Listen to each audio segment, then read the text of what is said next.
$29 million to strengthen the political landscape in Bangladesh.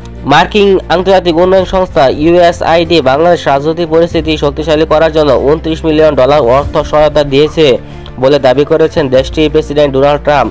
তিনি বলেছেন, বাংলাদেশের এমন একটি প্রতিষ্ঠানের কাছে এই টাকা দিয়েছে যার নাম কেউ শুনেনি।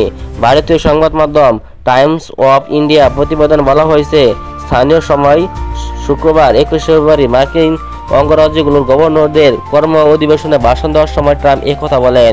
ক্ষোভ প্রকাশ করে মার্কিন প্রেসিডেন্ট বলেন, বাংলাদেশের রাজনৈতিক পরিকাঠামো শক্তিশালী করতে $29 মিলিয়ন দেওয়া হয়েছে এবং একটি প্রতিষ্ঠানকে যার নাম কেউ শুনেনি। $29 মিলিয়ন তার চেক পেয়েছে।